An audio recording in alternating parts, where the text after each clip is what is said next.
Hi, everyone. I want to tell you about this book, Y is for Yesterday.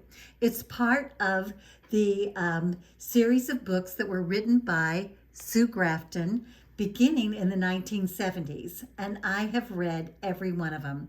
They all star a private investigator named Kinsey Milhone and her circle of friends, including her charming 90 plus something year old landlord and the different men that she dates over the years. Well, the series of books began with A is for alibi, B is for burglar, so on.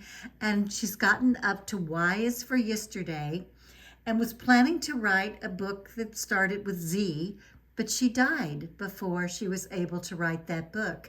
And so this is the final book of the series. And if you've read any or all of the preceding books, this is a fun one to read.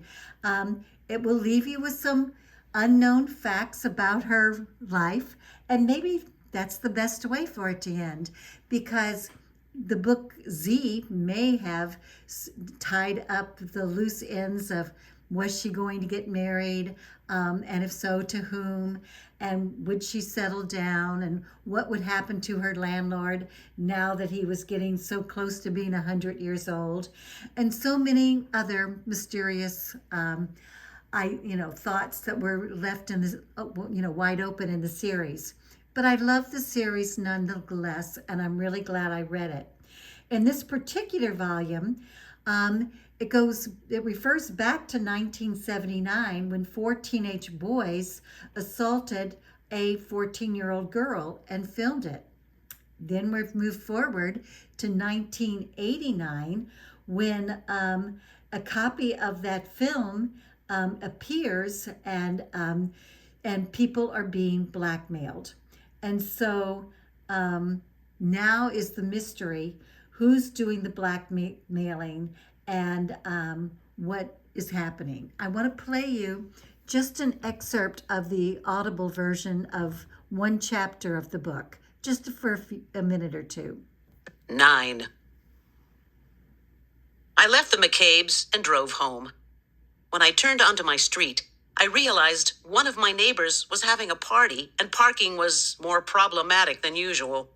In the middle of the block, I saw a house lighted up and cars lining the driveway, which was only long enough to hold 3.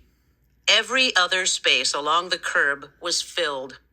I had to circle the block twice and finally had no choice but to wedge my Honda into a semi-legal spot near the corner of Albanil and Cabana Boulevard. As I locked the car, I spotted a sole pedestrian, a man in a black raincoat who turned his face away from me as he crossed the street up ahead.